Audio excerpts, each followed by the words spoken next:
Jill McCartney with the Northwest Oklahoma City Chamber here for another episode of Northwest Now. And today we are talking with Tricia Everest, who is currently the chair of the Oklahoma County Jail Trust. But you've got a very interesting background. Tell us a little bit about your background and yourself.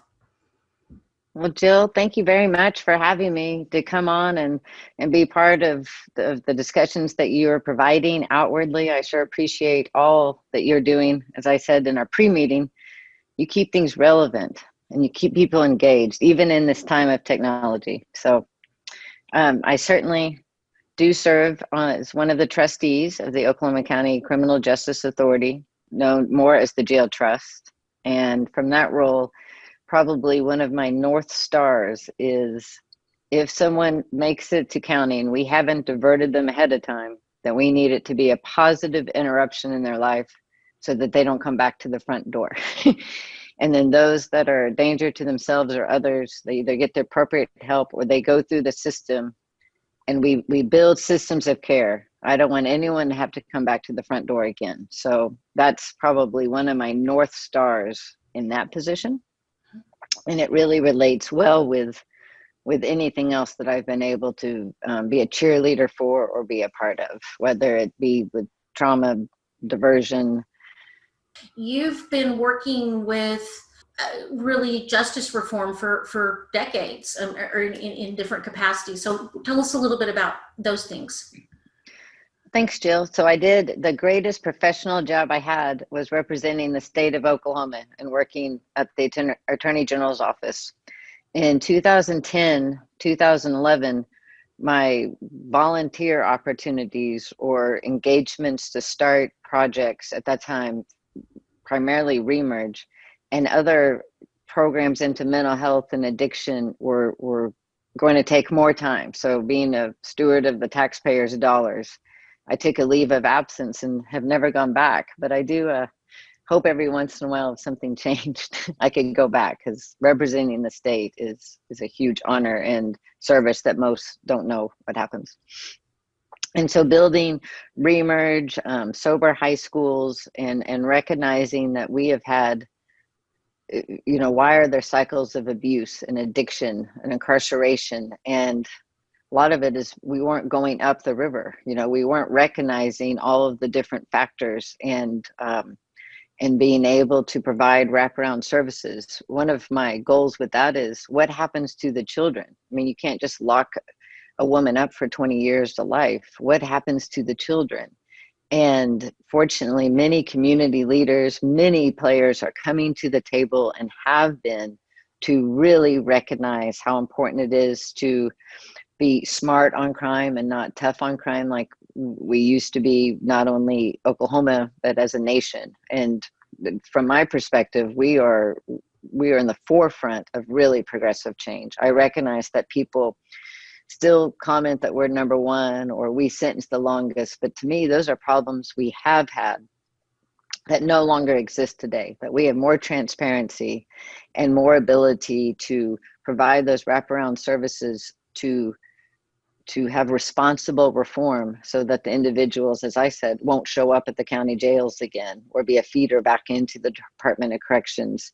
And then earlier, we can start working as a state and public partnerships to really work with the children too. And those that have had levels of adversity, we can create pathways so that they have different opportunities than, in many cases, the generations before them.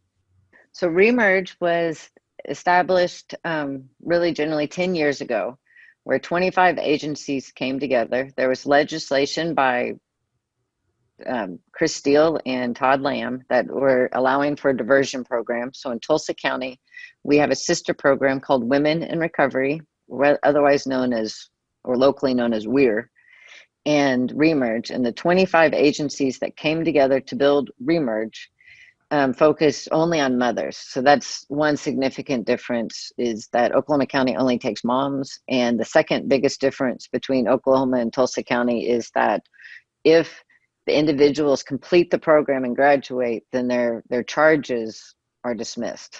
And in both cases, many of these individuals have faced charges That could be anywhere from 5 years to historically to life over the 10 years.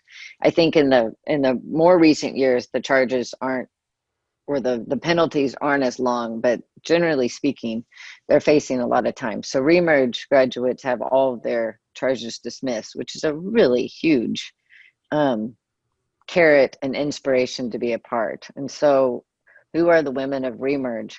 Many of them, I think the average ACE score vacillates between 4.7 and 5.2 of any group that's going through the 16-month to 2-year And program. what's an ACE score? So an ACE score is on 0 to 10 of adverse childhood experiences, Okay. which is starting to take flight, which I'm very grateful to, which is why I'm really into responsible reform, because we are already coming together ready to make change by knowing and asking the question. So did you experience abuse? Is there abuse in the family? Is there alcohol and drugs and addiction? Has someone been incarcerated, a parent? Have you been abandoned? Any number of items of 10 things that have happened or they haven't happened. And with more discussion and dialogue, we're able to address, you can't take away that you have a parent that's incarcerated, another parent that's addicted, someone has sexually abused you or whatnot, but we can work together to provide an opportunity to not live in the adversity, right? To have pathways out.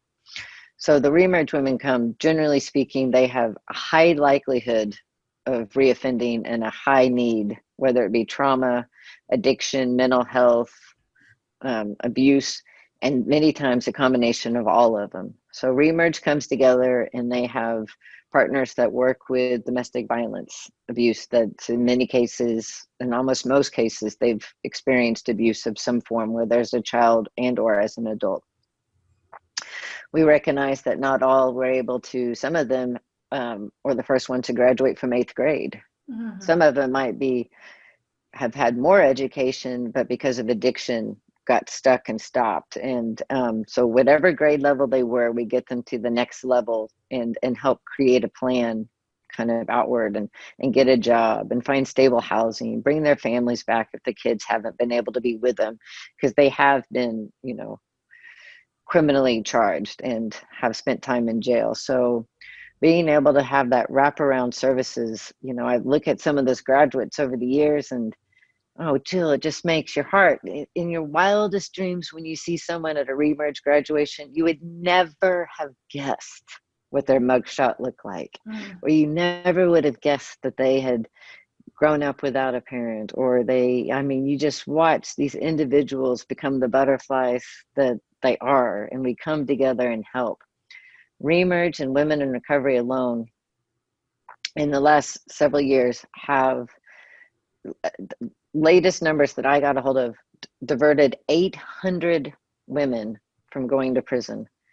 It just warms my heart, with a minimum of 2,100 children being able to be raised. Wow. So that and our other diversion programs and specialty courts, we've lowered the prison population by 17% in just the last couple of years, because we're really seeing the fruits of what it's like when we provide wraparound responsible diversion and opportunity at the front end. And so that's where I see Remerge.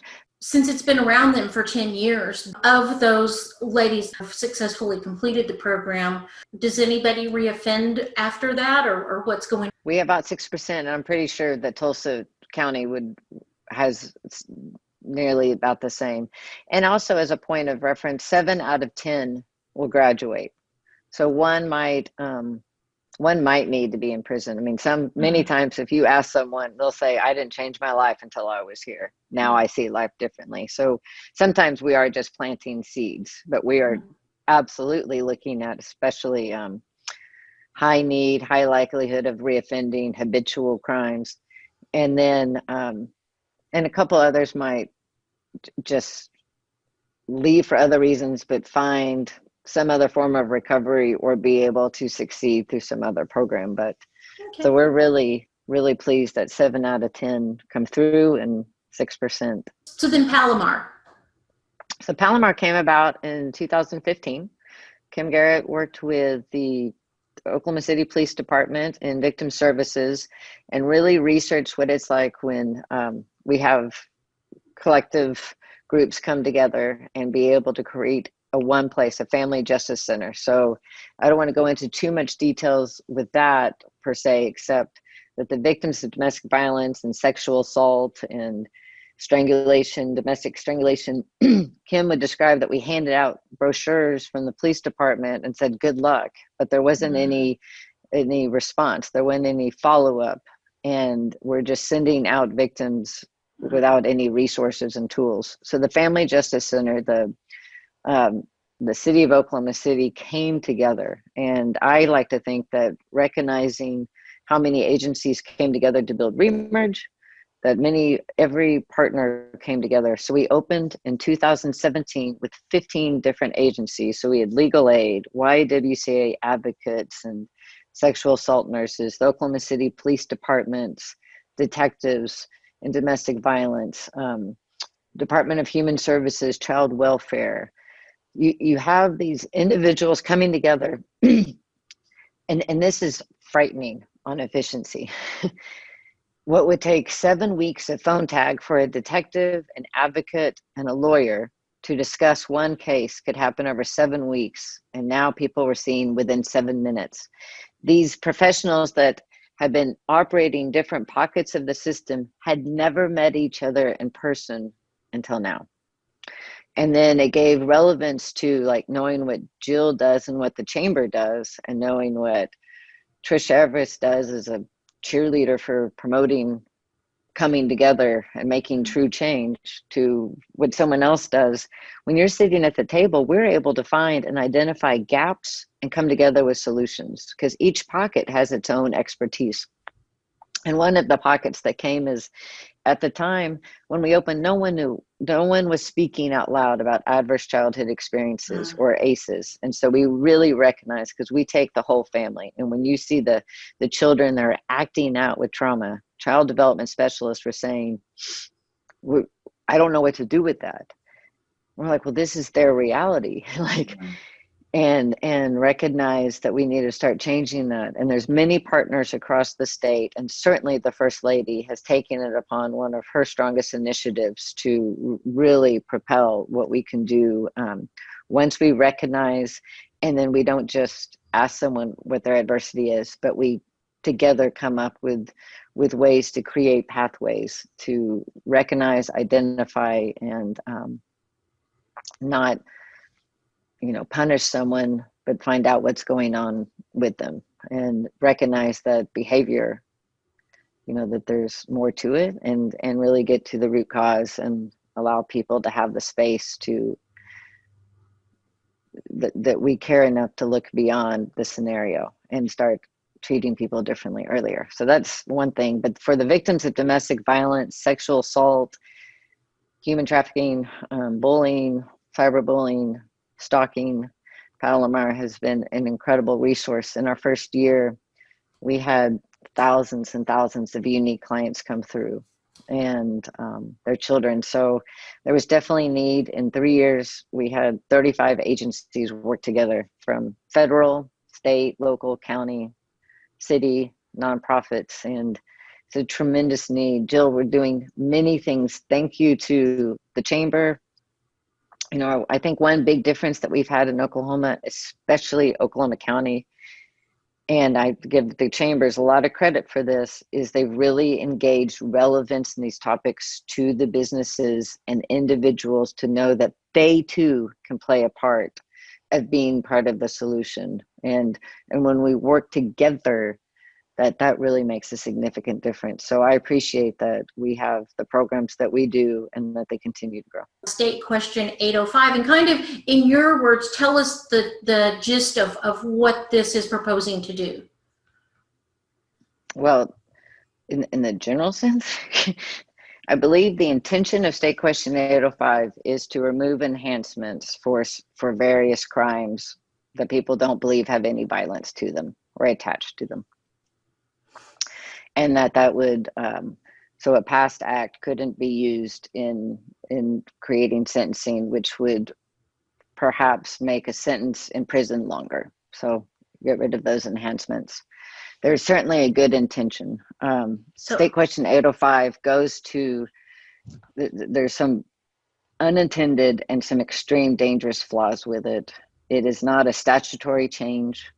So in essence, if you try to change it for some, it's going to be in the Constitution. And when all the unintended consequences, like the violent crimes that haven't been included, that will be very dangerous to public safety on the outside when these crimes aren't allowed to be looked at.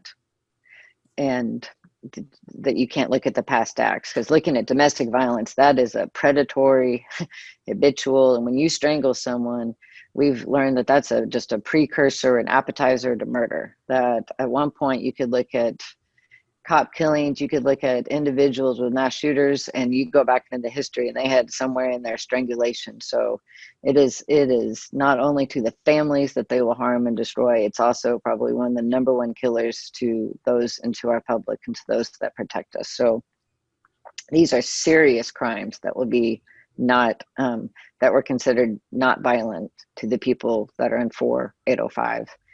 And then to change it in the Constitution, even if individuals want to come back, to be able to recreate one word change, just one word in an ever evolving society. I mean, look at what we're doing with reform and justice initiatives nationally and locally. It is so constantly evolving. Just to change one word, it would have to be a whole nother state question. And that's, I mean, that's just ridiculous. We're a legislative referendum. There's no easy fix, and none of this is. So the intent to help a few is really endangering many with the unintended consequences, and is anchoring Oklahoma to a time that we don't want to have. We're doing so many good things at responsibly reducing prison and recognizing the violence. And many of these people we've talked about are willing to come to the table and be able to reform sentences for specific crimes and not just loop in a hole where there's so many dangerous ones that have been left out. If this language is passed, would the legislature statutorily be able to redefine any of those offenses, like the choking or strangling? Could the legislature move that over to becoming a violent offense so that it wouldn't be a part of this at a later date, or is it set in stone? So last year, Jill, or this last session, the legislature did work during COVID, and did create that domestic abuse with strangulation in front of a child would be violent. However, the state question, not only did they want to anchor the state to not being able to change it, but they anchored the definitions as of January 1, 2020. So even though in 2 weeks, Oklahoma will acknowledge that these other crimes were a few of them, not all of the ones that have been left off, but domestic violence and strangulation is violent. It will not be violent in regards to how it's affected with enhancements. So there are, there's one, Oklahoma has too many crimes. We have so many listings. And for the enhancements of a few, there are hundreds of others. And so if it was so easy for the legislature to go back and try to recalculate in the hundreds of others, then, I beg that we just allow the legislature and all of those that are affected by this come together, which they already are, to reclassify crimes to where we are today, because we are not, as a nation, or even, public safety does not mean tough on crime and lock everyone up. And we are ready to come to the table to do smart reform and really look at each one and not try to go back and fix. Those are countless bills. And frankly, we would do so much better as a state when we come together. You worked in the legislature. You know that if you try to do one thing without looking at each aspect, there's always unintended consequences where it affects some groups. So this one goes beyond domestic violence. We have animal cruelty, stalking, sexual battery, soliciting sex, hate crimes. I mean, there's hundreds. Here's one for the chamber that kind of exemplifies my point. There was unfortunately, a woman that was sexually assaulted down by the river. Someone coming here to be part of our training center, and the individual, the suspect, was caught. He had recently just come out of prison, like within a day or two, and his charges were from 2011 known convictions: domestic assault in front of a minor, domestic strangulation, indecent exposure, domestic assault and battery 3 years later, protective orders, disturbing the peace, public decency, possession, violation of sex offender registration, 7 years. And this 805 hadn't even come in yet. And if 805 comes in, then these habitual individuals will keep coming out. And if you have one come out, or 3 that are coming out of prison from this, because 805 also seeks to retroactively give habitual offenders an opportunity to a special judicial review. So once again, you have 800,000 people to a special judicial review who are habitual by their definition, coming out without any resources, rehabilitation. 77% are likely to reoffend. And when you have crimes like domestic violence and these other violences where I'm breaking into, burglary is not included. So if someone's breaking into my house to get drug money, to get money to pay for the drugs, that becomes violent, right? That's a crime. And these individuals will have nowhere to go because we haven't rehabilitated them. So you let out a few while you have thousands others that don't even benefit from it. So you're only helping habitual offenders without helping them get out on the street without giving a plan. And if any of those, which 77% will, in escalating crimes, commit serious one, Jill, then everything that we've been doing with reform, because people aren't voting because of, you look at a commercial, people, not prisons, they're voting because they want to be part of reform, right? Like, if you're not reading the small print, you just want reform. And it really concerns me, which is why I've taken the extreme stance of standing out against it, that even though intent is one thing, this mechanism and way to do it, it's just going to undermine everything. Because once those reoffenses start happening, then people are going to think reform is bad, and we won't be able to accomplish all that we're accomplishing. Who are some of the other voices that are speaking out against this? Because I think it's an interesting coalition of folks. Well, for one, we have, besides many groups for victims of domestic violence, and certainly for the survivors and the victims, which is a very large one. I'm very honored to be serving with Governor Keating, Frank Keating, and his wife, and recognizing, as he was a former prosecutor, U.S. attorney, worked with the FBI. So we have a lot of law enforcement, district attorneys, the Farm Bureau.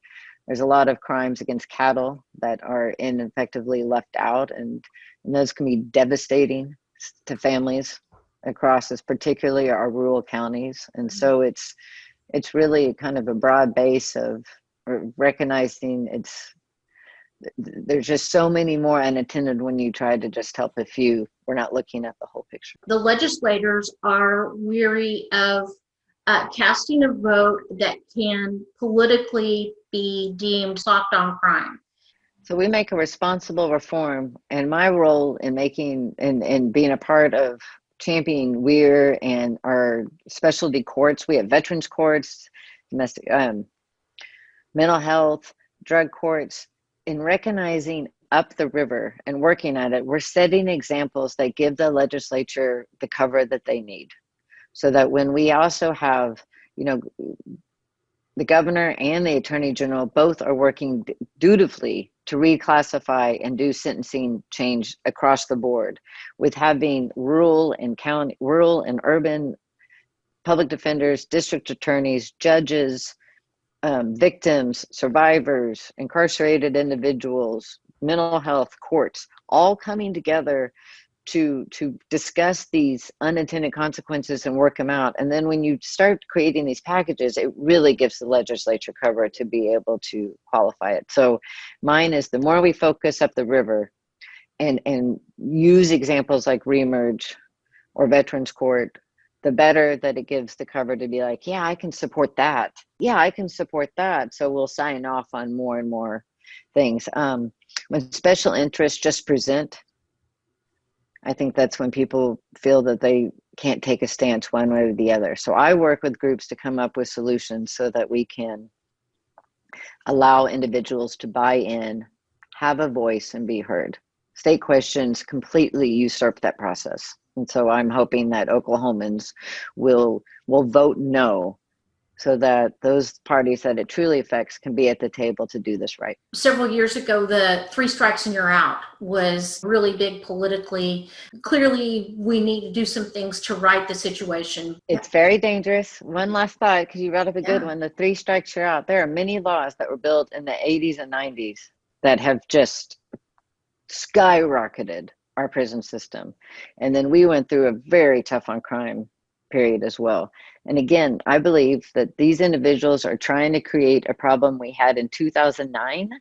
Mm-hmm. And that problem is no longer here. If you look at the trends, we have lowered the population by 17% in the last 2 years. Director Crow is perfectly willing to open up Department of Corrections, that we start bridging programs in to give the success for individuals coming out. And we have counties and cities really uploading. Look at the city of Oklahoma City for maps.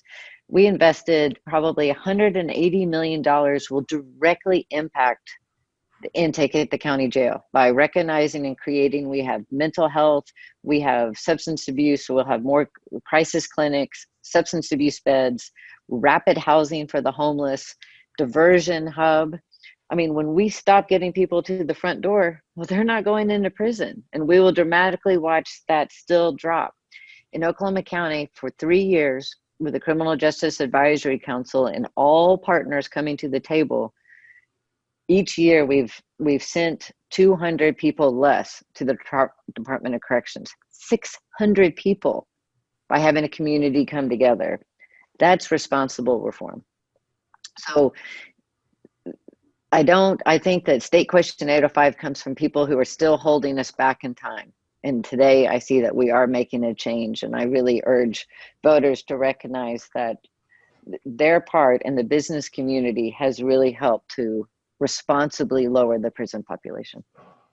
Well, thank you so much for taking the time to be with us today to explain these very complicated issues. And again, that's Tricia Everest with the Oklahoma County Jail Trust, and also today speaking with us in opposition to State Question 805.